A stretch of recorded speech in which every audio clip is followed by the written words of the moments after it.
President Trump told reporters that China should launch an investigation into the Bidens. He then corrected himself by saying, I meant China should launch an illegal investigation into the Bidens. Clarification. It's very important. A group of Trump supporters ambushed Elizabeth Warren in an airport, calling her Pocahontas. To be fair, Trump supporters call anyone Pocahontas who isn't married to their own cousin. And finally, twin births in the United States are declining. Ever since Hugh Hefner died, nature seems to have lost its enthusiasm for twins. The Trump Report starts now. I'm Maria Menounos, and you're tuned in to AfterBuzz TV, the ESPN of TV talk. Now, let the buzz begin. Yes, indeed. Welcome to the Trump Report, here with an all-star panel. I'm Christian Bladt, Tamra Brown. That sounded sarcastic. Just everything I say sounds sarcastic. Hello. It is an all-star panel. Mm-hmm. It has Tamra Brown and Scott Moore. I say that sincerely. This is an all-star panel. I am saying it very sincerely. Obviously, if I was on a panel by myself, it would be all-star. Mm-hmm. But I've added 2 stars to it. If Chelsea were here, it would be a 4-star panel. Woo. We don't have that today. Occasionally, we've had a 5-star panel, but it's been a while. Mm-hmm. It's been a while. Maybe, just maybe, next Tuesday, which we'll talk about a little later. But Scott Moore, back. I'm back. From the front lines in Florida. Yes. Are you, is it a voting machine shopping season down there yet? Or it's getting there, yes. So, you know. Is the butterfly ballot back in season? Are we going to get that in 2020? I hope not. Everybody wants a butterfly ballot. Come on. All right. It worked so well the first time around. Yeah, well, it depends on who your point of view is. For some people, it worked out really well. So, how do we feel about the Kurds, Tamra? Oh, the Kurds. Well, c'est la vie. Yeah, I mean, I guess, we used to care about them, I thought, but I don't know. There's been so many things over the last few years where you wonder, like, oh, well, maybe this will be the time that Republicans stand up to President Trump. And I'm not saying that they all have problems with him, but those who do have... Pat Robertson did. Pat Robertson sure did. Does not think we should withdraw from Syria. Well, and he thinks that puts... What was the quote? It jeopardizes President Trump's mandate from heaven? Yes, I think something something along those lines. Which we all knew that he had a mandate from heaven, right. Obviously. Yes, from that huge election that he won. Well, I mean, if you go by the Electoral College, I mean, that was a landslide. Absolutely. My Jesus was elected from the Electrical College. I didn't mean that, all but right. he really was. We're spiraling. Yeah. No, it's fine. So I didn't expect the pull out of Syria and the basically President Trump saying "screw you, Kurds." I didn't think that was going to be the thing where even Mitch McConnell was like, "Well, yeah, that's a terrible idea." You know, I'm just surprised that got Mitch McConnell. I didn't even know I was going to do it until I opened my mouth. So maybe that's what it was. I didn't think too much about it. But Scott, are you surprised that this is the thing that did it? Not even. I'm not even saying that any of them are wrong. I would be inclined to agree with Mitch McConnell on this issue. Yeah, it was interesting because a lot of people on the Twitterverse were talking about that too, and social media, that basically at first on yesterday morning it was like, okay, well, now this is the one thing. It wasn't the kids in cages, it wasn't the lying, the corruption, and all the other things that happened to be this.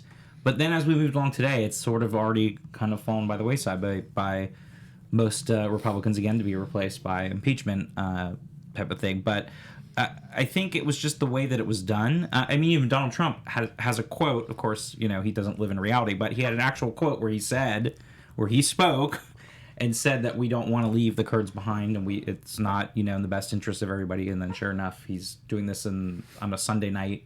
I guess Sunday nights become the new Friday night for dropping horrible news, because it was a time where people weren't expecting that. It means Chuck Todd's going to have to wait a whole week to talk about it. So maybe that's why Sunday night is the new Friday. Right. Tamra, President Trump said before making the decision that he, quote, consulted with everybody. I think that even if that's true, just consulting with everybody doesn't mean you're going to listen to any of them. He consulted with Don Jr. Yep. He consulted with Ivanka. Do you think he asks Barron? And I know we're not supposed to talk about his kid, but just in general, do you think he asks him, what do you think about this? That would be ridiculous, all right. Christian. I mean, I would probably trust his opinion better than Jared Kushner's, but what do I know? Also, by the way, and again, we're not disparaging Barron at all. Have you seen how tall he is? In 3 years, he's like a full head taller than Trump. So good for him. So that means, you know what? That means he could... Poor kid. That's going to cause him some turmoil in the He's family. Yeah, especially if it's like Bill Gates and he's going to cut his kids out of his. I don't even think he asked. Who's the other one? Not Don Jr., but the other Eric. He didn't. He didn't consult Eric. I had a deer in headlight moment where I'm like, I think he consults. I think he consults. Did he consult Tiffany? Don Jr. and Ivanka, and that's it. I don't think he asks Eric much. I don't think he asks Eric. We've talked about Tiffany. She's Marla Maples' daughter, so you know it's like that. It kind of doesn't count. Like Barron counts because it's the current wife. Really, it's the original recipe of the Trump offspring. So, I mean, it's not surprising that so many people are being outspoken about this, but it's horrible. Yeah, that's why. But I'm surprised that this is really the first time where you're noticing, like, oh wait, not everybody's in line with this, and we always talk, Scott, about the impeachment clock, and while it is not a majority.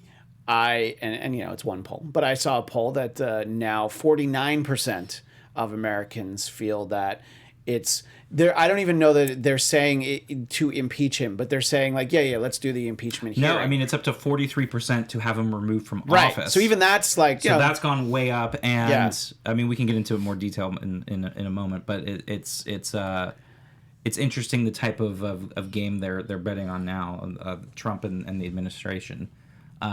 And thinking that... Well, the game that has worked so far for 3 years, which is say whatever you want and don't let anything like the facts get in the way, which, that's kind of a bipartisan approach at times. Right, but they take it to a whole other level, and the stonewalling and the completely ignoring subpoenas and things that I know other presidents have done in the past administrations, namely Nixon, but... The issue with that is it's going to eventually come back and bite them. Either they're hoping that if they can stonewall long enough, that they're hoping that if he does get impeached, they can just be like, look, it's a political move by the Democrats. We've done nothing wrong. And they're hoping that if they don't get the facts out, any of the stuff out there, that now it looks more like a partisan fight is what I'm guessing they're thinking, so that when he is impeached, because now he's made it more likely he's going to be impeached by avoiding actually, agreeing to these subpoenas and everything.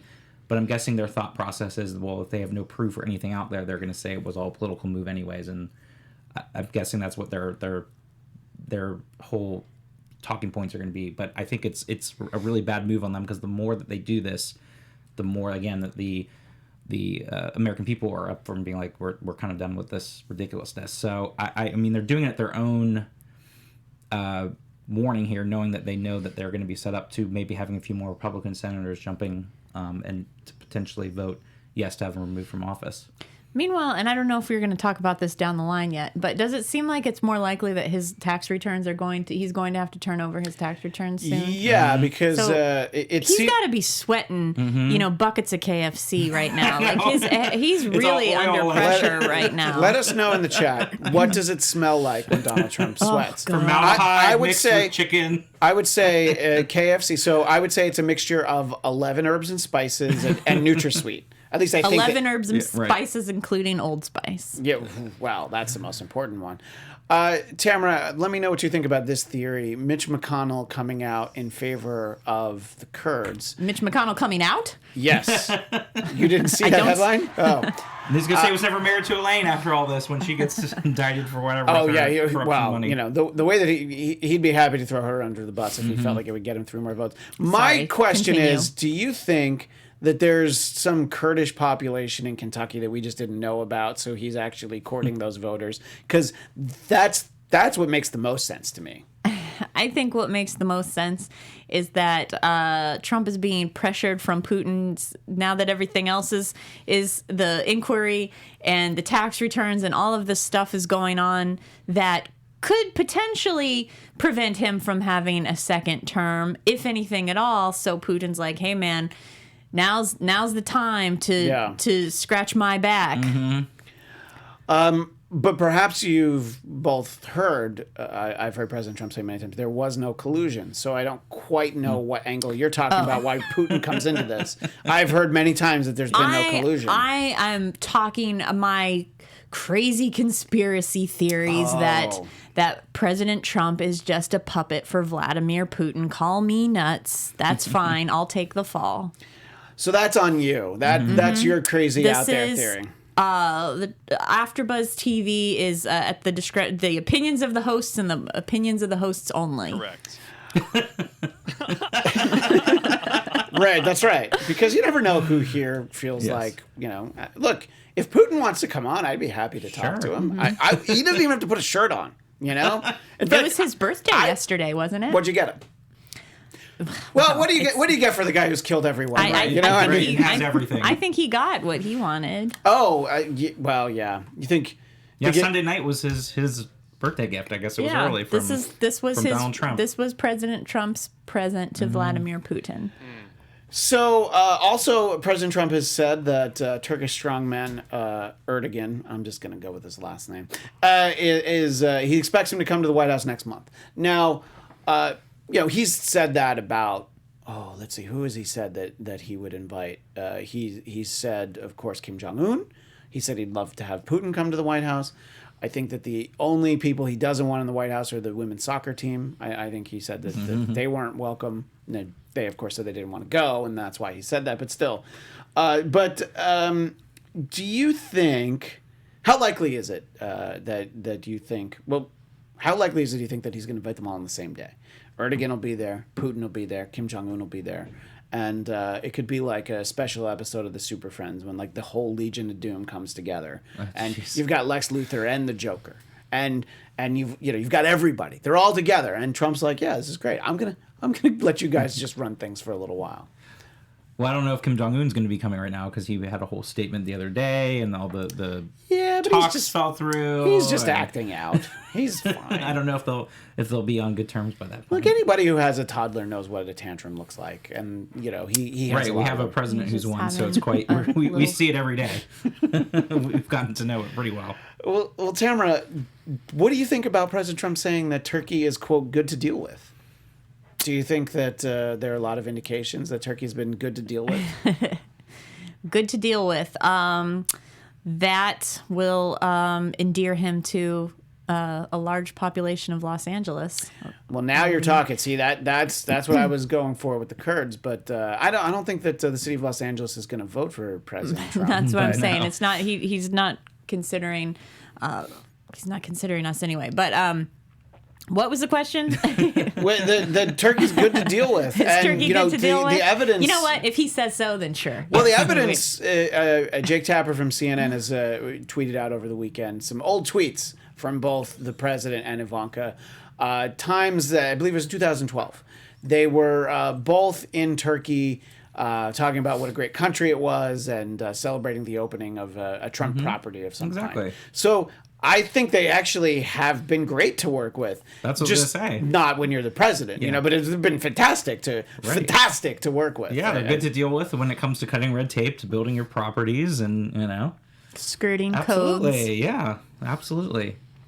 So, wait, what's the verdict? Are we feeling good about Turkey, or I think I got lost in the conversation? We're not feeling good about Turkey, right? I almost got convinced that they were good to deal with. But for hotel properties, so if you want to, I'm not trying to open a hotel there, so I guess I would say probably not. All right, so that's it's neither Boardwalk nor Park Place if you go to Ankara, I think, right? That's the capital of Turkey. Somebody correct me. That's all right. So. It's a bipartisan issue, this pullout of Syria, and we talked about Pat Robertson, obviously not partisan, but usually an apologist for President Trump. And I think people are willing to apologize for a lot of things that they even disagree with. We go back to Pat Robertson for a moment. He talked about just how immoral Bill Clinton was, and President Trump's been married 3 times, but he, of course, has a mandate of heaven. And both two flawed men, but I'm just saying, they pick and choose their battles. This is the one, and I don't think it's going to change anything.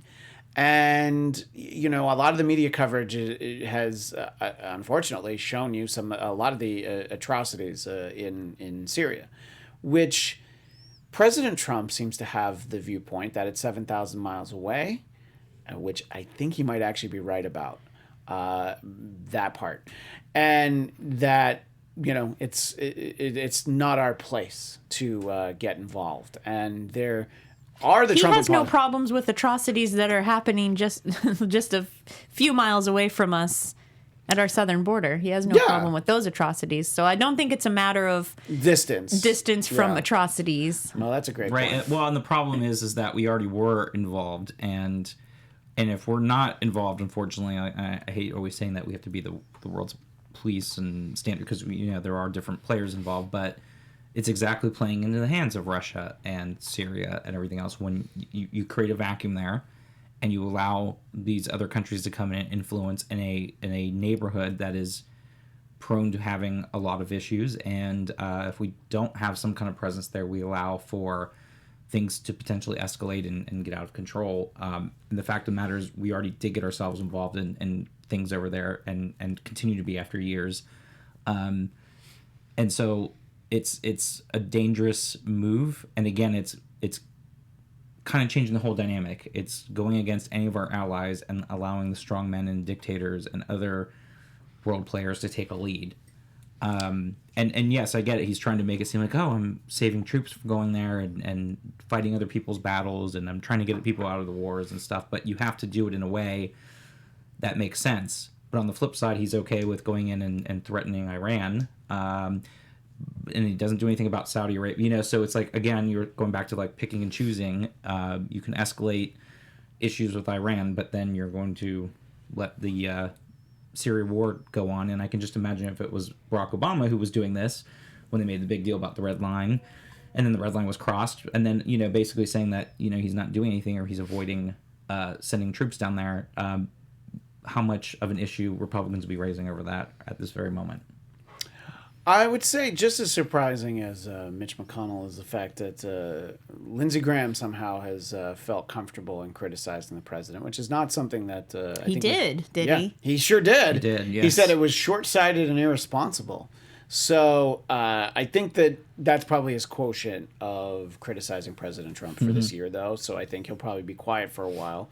But Trump doesn't care. He doesn't see anybody as his friends. Anybody says anything nice about him once in a while, he's like, oh, okay, great. This is a great person. And that's the thing I don't understand, why people continuously, and I get it, but people feel that they have to continue to kiss his ass. And I see, like, if they turn against him, then he acts like a child and berates them on Twitter like he did with Mitt Romney and everything. But then it passes and he moves on to a new shiny object. But the fact that everyone feels that they have to, continue to kiss up to him is ridiculous, because you can see he's not loyal to anyone but himself, and that's the sad thing, and yet people continuously feel they have a need to kiss up to him.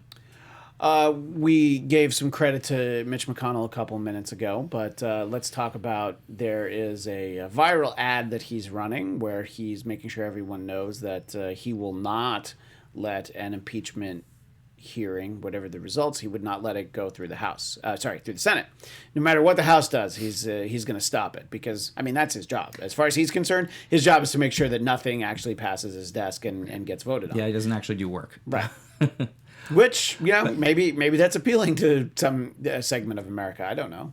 Well, at some point he has to, by law, essentially, at least, my concern is that he'll just do it, but he'll have to if it's voted on and Trump is impeached in the House, and that has to go to the Senate, and they have to pick it up. Now, as much of a trial that they're going to do, is it going to be a sham? So they would have to actually do, that was my question, they actually have to do something. They do have to do something. Now, how in-depth it gets, it could be a sham, and they could just shuffle some papers, and then they could all vote. But they have to, as part of the process, move through in the Senate, and again, he can do as little as he possibly can.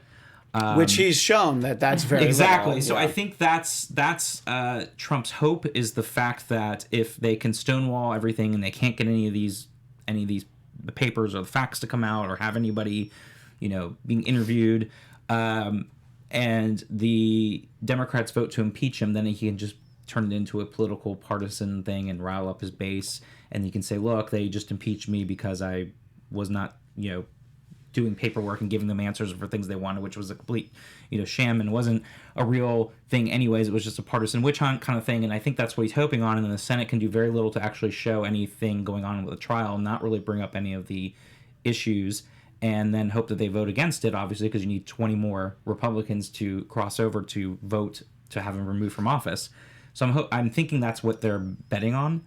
And then that way he can play the martyr and rile up his base, and then hopefully he can squeak out another election victory, because he has very little room for error, as we saw in 2016 by the fact that he won by the thinnest of margins, and any kind of shift in a couple of those states pretty much ends his hope for re-election. Can I ask a naive young person question? Hey, there's a young person speaking. Let's all sit and listen to Ryan from the booth. Yield my time to the distinguished gentleman from Delaware. Thank you, sir. I am just curious. So, were you saying there's no way for him to, I guess, for the impeachment process to begin unless it goes through McConnell? No. So you can impeach in the House, right? But you can't remove him from office unless the Senate vote, and it's 67 votes. 2/3. And you can get a few to jump over. You don't have 67 votes in the Senate. Not at this point. Not right now. Not at this moment. So it goes House, then Senate. Yeah. Right, exactly. And that's why a lot of, we've talked about on this show that when it was the reverse, where it was a Democratic Senate and a Republican House, the Republican House would vote to overturn Obama seemingly every week. Obamacare. Yes. They would like to have voted to overturn Obama. They voted to overturn Obamacare, I don't know, like 8 times.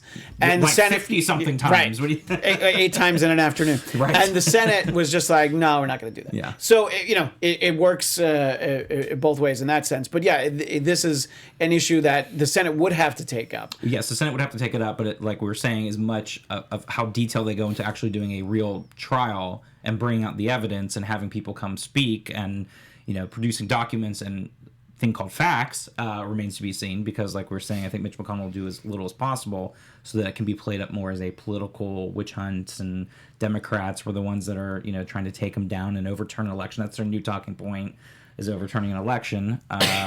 So that's what they're going to try to go with now, and we'll see what happens. But the amount of people that want to see the impeachment inquiry has gone way up over the past couple weeks, and the amount of number has gone up a lot, and yeah. we like to put this in the historical context, which the obvious comparison is Watergate. Mm-hmm. Not too far out, there's still the majority of the American people still was against impeaching Richard Nixon. Right. However, as it got a little closer and a little bit more, it did actually flip eventually. But I think I was reading that it was like maybe a month out. It was still not even half the country. And again, was in favor of it. Donald Trump plays this whole thing about like, and he'll do this map of all this red area. I'm like, can you imagine impeaching this? But you tend to forget that in 1972, Richard Nixon won 49 states, something Donald Trump can only wish he could win. He won by one of the biggest landslides in American history. And then less than 2 years later, he's out of office. So that means nothing either. Yeah, I mean, I think there's also, you can draw the parallel to like, why did Nixon feel like he needed to investigate and, get information on George McGovern, who had no chance to win? It's like, you're looking for dirt on Joe Biden. Joe Biden's just going to give you dirt. You don't have to actually dig it up. He can't even keep his teeth in his mouth on television. Oh, right. Well, I mean, it's all part of Nixon's paranoia, and that's a whole other topic. No, but I mean, exactly. Why would you even go when you're on your way to a landslide? I just can't wait for the movie where Anthony Hopkins plays Trump, because it's going to be, I think, a lot of the same. Were you going to say something, Tamra? I feel like we weren't. No, I don't remember at this point. Well, I do. I was going to say, like we talked about last time, was that like there have been anonymous aides say. I mentioned this, that if Republican senators were allowed to vote anonymously, they would be in favor of impeachment. Mm-hmm. And then we talked about that there should be term limits, but I'm just pointing that out. Mm-hmm. No, I think that and I think that 2 terms for president seems to make sense, and I think you can do a little bit longer in the Senate and the House, but not 20, 25 years. 3 terms for senator, is good. 18 years. That's more than enough. Plenty. And if you can't get it done in 18 years, you shouldn't have been there. Right. It's fine. Yeah. Well, the White House has but told. Then we'd have no Bernie. Well, we barely have Bernie right now. You know, I mean, I don't know if that's why Chelsea's not here. If she's rushed At his his bedside bedside. to try and keeping Jane company, probably. probably sure Jane that needs somebody to talk does, to. yeah. I Love mean, Jane. you love Jane Sanders. I love Jane Sanders. Well, then Chelsea will show you the pictures of Yes. her and Jane Sanders. Maybe I believe she'll text her for I you. believe there's a text chain Yes, that I've I think seen. there is, Yeah. yes. Just with Jane though. Yes. Not with Bernie. But so I mean, obviously, look, as we look ahead to 2020 and the Democrats, the advanced age seems to be the issue that you talk about for Joe Biden. And Bernie always seemed to be. He seemed to be much younger than Biden, even though he wasn't. And then you hear that he has a heart attack. So it's like, do you think that's going to make a lot of difference? I know he was polling third. Do you feel like there are people who are going to be a little bit less likely to support Bernie? I'll ask you first, Tamara. I don't think so, but then again, I guess there are the people that what was it when Hillary coughed or something like that? That made such a big we deal. talked about that on this Yes. show. The cough rolled around the world. Things like that. Like It was a bad cough, by the way. It's so Yeah. silly know. that should Yeah. mean anything. No, but a heart attack's not a cough. No, but a heart attack is a big deal. But everybody knows how old Bernie is, and I don't think. Except Bernie. He doesn't seem to know how old he is. I saw a meme that was Nelson Mandela saying, "Remember, when I took office, I was 2 years older than Bernie Sanders is now." I was Wow. like, doesn't really. Exactly. I don't know. It's not quite the same. That's Bernie didn't spend all that time in jail. Right. So well, still like 2 years older. It's okay. Yeah. Well, so I don't know where to go from that. But what do you think, Scott, about is Bernie's health kind of the defining issue right now? I mean, like, I'm sorry, but like, it's just hilarious to be like, there are people that are older than him. Just a reminder. Yeah, I don't want to. I mean, Jimmy Carter's Jimmy out Carter- there. Hey, Jimmy Carter could run for president again. He's I know only done one term. he can so- have another term. And before he fell down, and it's not because he fell down, but when you see him on TV bruised, you're like, oh no, don't, no, Jimmy, don't run again. But yeah, he could do a term. He could do a term. At 90, I think he's 96. 95, yeah. all right. Just turned 95 last All week. right, so he'd be 96 when he won. Yes, he would be 96 when he won. You're right. Imagine those debates with Trump and Jimmy Carter. Do you think Trump wouldn't even stand up? I think he would just be like, so this is fine. Yeah. Whatever you want Bernie to say, should Jimmy. choose Jimmy Carter as a running mate. Oh, I love that idea. That ticket would win. That's a great idea.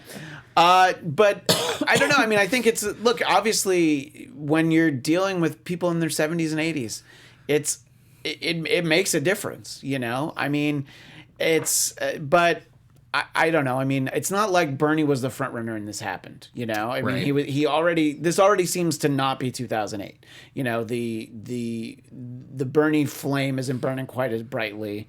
I think that 2016. Right, wouldn't it? 2016, yeah. Well, yeah, that's true. He didn't run in 2008, 2008. He got that memo in 2008 to stay out of that one. That was Hillary's to win, but Obama didn't get that memo. No. Yeah, so they got the memo to Biden. Actually, no, he ran in 2008, didn't he? Yes, yeah, he that's did. right. He's running in Every 1988. chance Christian has to throw some shade at Hillary. Hey, Yeah. I wasn't mentioning.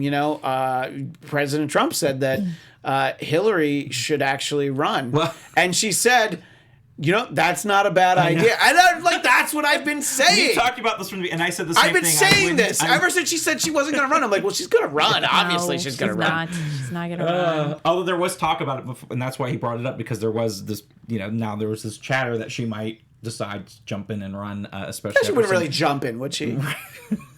after seeing Biden. Stroll on In the the same stage. tweet, she Yeah. said, "Do your job." I know. No, that was later, but I mean, this was a couple days ago where there was some chatter that she was considering jumping in, especially after seeing Biden starting to drop in the polls, and she thought this is a good time for me to come in. And now with I'm Sanders' heart just attack, saying that's what I've been saying all But along. I said that not it's running. I said that on this show too. I would never say never, because you never know, especially with her who's had this drive Yeah. since she was a little kid. Look, I wouldn't rule her out for running in 2024. I wouldn't either. You know? I mean, I think that's more likely than running this time, actually. I would not put it past her, but And maybe her running mate will be Jimmy Carter.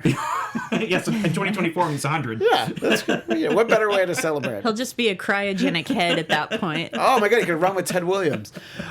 So I guess we're not concerned about Bernie. He's not campaigning right now. He's still taking a break. Right. I think it does bring up, and I don't want to be ageist, but it does bring up those issues like we've talked about in the past, thinking about, okay, a first-term president, if he was to win, would be well into his 80s. And it does bring that up when you do think about the type of stamina that you need as a president to be able to go. And it goes back to even Donald Trump, too, but he doesn't do any real work, so that's why he hasn't aged. But in the most part... when you consider how much time he spends on Twitter, he's clearly a social media influencer. Yes, that is definitely his job. Yes. He tweets more than I think all the Kardashians put together. Oh, yeah. You know, everyone in that sphere who is technically, nobody tweets as much as he did on Sunday morning, you know. Sorry, what were you going to say? No, but I'm saying, but it does bring up, having this heart attack does bring that back to the forefront. Is someone healthy enough to really take on a presidency when they're in their late 70s, knowing that they're 80s, approaching 80 years old for a first term?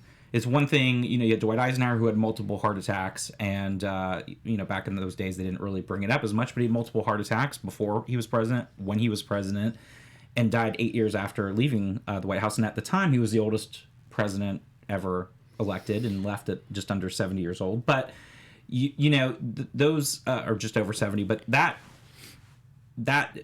did bring up attention even then. And then you had Ronald Reagan, same thing, where he then became the oldest elected president. Now Donald Trump is the oldest elected president.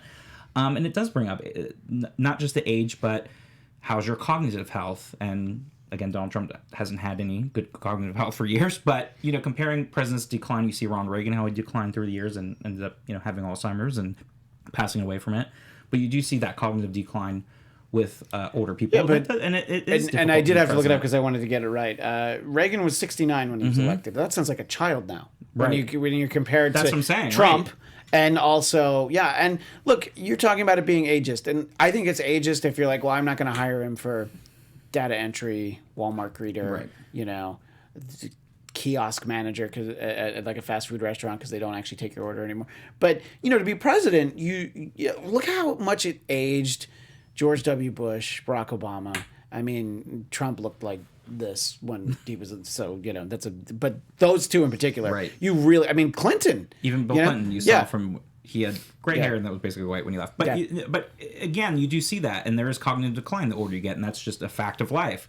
And so, you don't want to be ageist, but at the point, I think this does bring that up and saying, is he capable of being able to be president at the advanced age he is, or is it better suited for him to be in the Senate or doing other things that... Are we not being fair, Tamra, by saying that people in their 80s might be too old to be president? No, that's fine. I'm just imagining what if Bernie, if he ages while in the office, what could he possibly look like when he gets out of there? Like the Crypt Keeper. Yeah. Oh, yeah.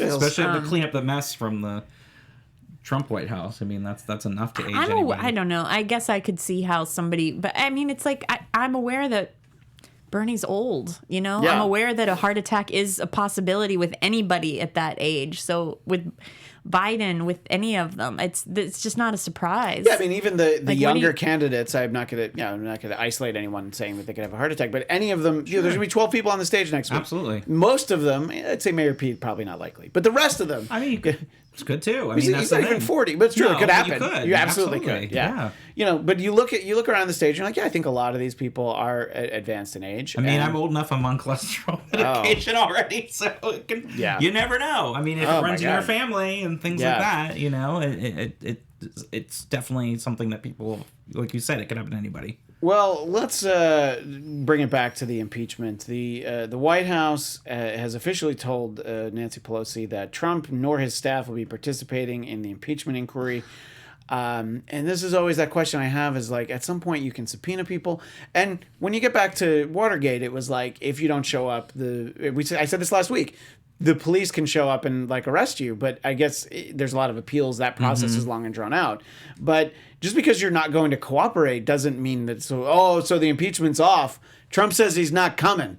You know, I mean, I think that must be the way that he sees it. Do you feel like it's that cut and dried, Scott? No, like I said earlier, I think his whole talking points and what they're hoping is that they can stonewall it long enough, and it takes a while to go through the appeal process, that if the Democratic House goes ahead to impeach him, they're going to do it on an obstruction, and it's going to be more vague, and then he'll be able to say, oh, look, I never turned in any documents because this was a witch hunt, and now they've just completely impeached me for political, partisan purposes.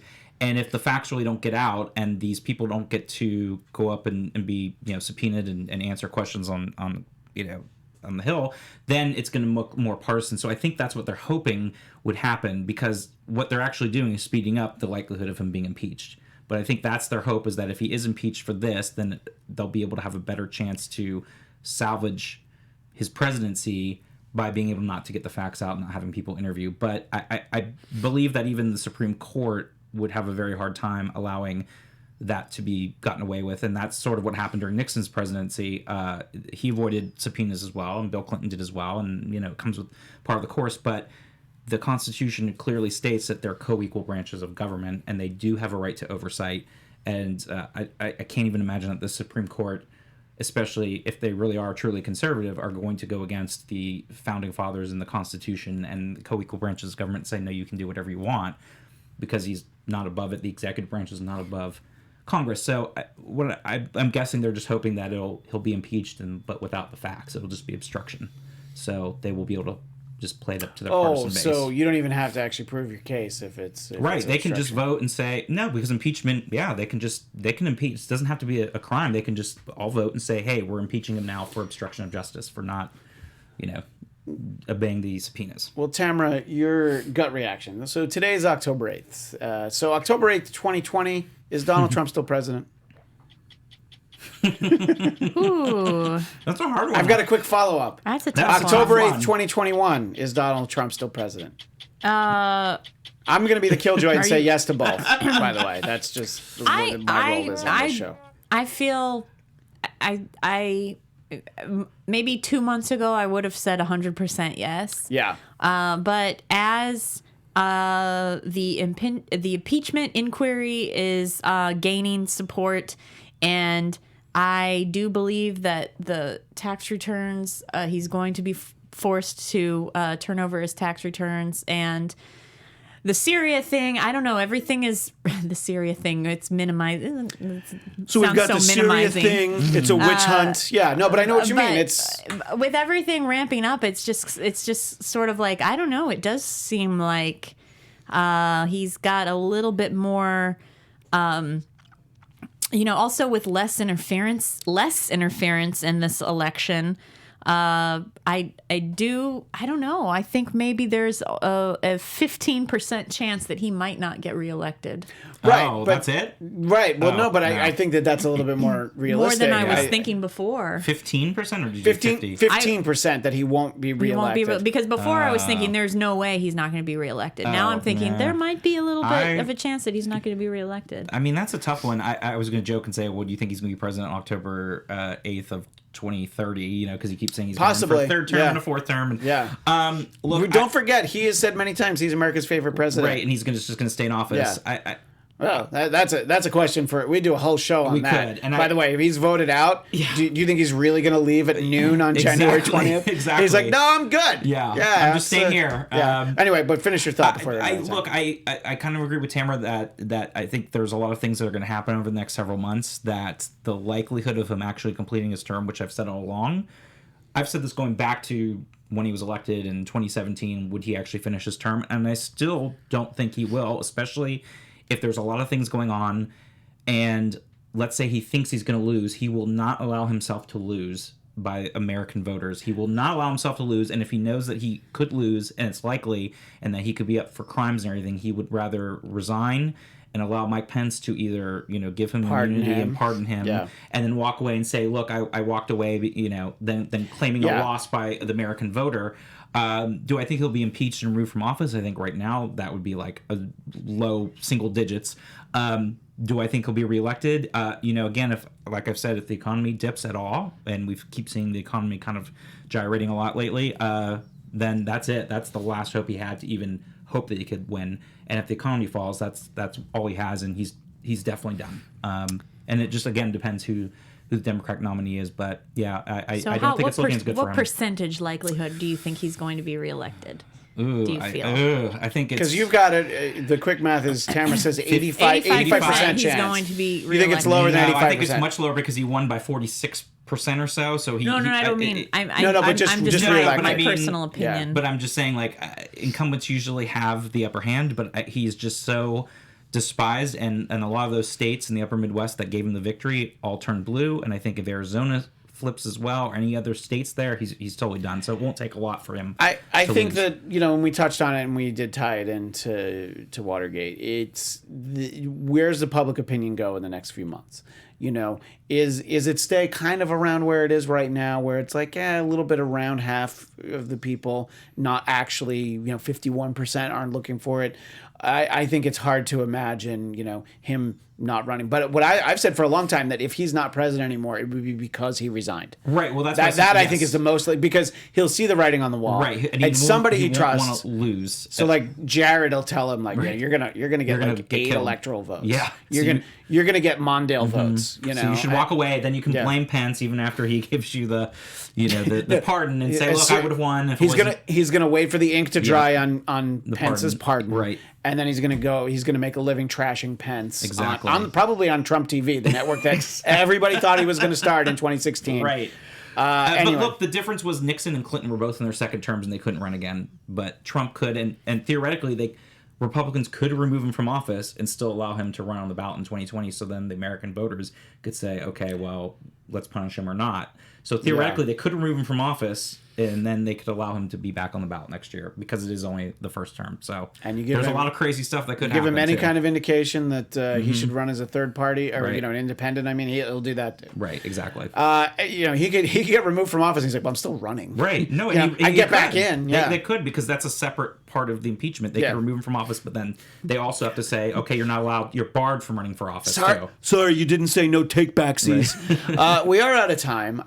There was so much more to talk about, but that's all right. We had more fun than we would have talking about that stuff. We'll be back next Tuesday at a special time, possibly 8 Pacific. I'm now told it might be 9 Pacific, but it'll be after the debate. Some or all of us will be there, but you can tune in. We'll talk about all 12 of those candidates. That's next Tuesday at 8 or 9 p.m. Pacific, but it'll be after the debate, so you can find us then. Until then, Tamra, where can people find you? Hey, if anybody's in Las Vegas, I will be performing this Friday, October 11th at the Space in Las Vegas, so come out to that live stand-up show. Woo-hoo. Wait, you've got a gig in space? In Las Vegas, Christian. Oh, pay attention. I thought you were part of Space Force. She's taking her private jet. Yes, I'm performing in space. Yes. That's gonna be awesome. You should film it for a special. Scott, where can people find you? You can find me on Twitter at sman80. That's sman80. And you can find me on Twitter and Instagram at ChristianDMZ. Don't forget to follow the show at Trump Report ABTV. We will see you all next Tuesday at a special time after the debate. Our founder, Kevin Undergaro, and me, Maria Menounos, would like to thank you for tuning in to AfterBuzz TV. Remember, we're not just the first, we're the biggest in the world, and we're the only destination for all your favorite TV shows. Whatever you crave, we've got it. So go to AfterBuzzTV.com and check out our lineup. Buzz you later. The views expressed herein are those of the hosts only and do not necessarily reflect the views of AfterBuzz TV or its owners or principals.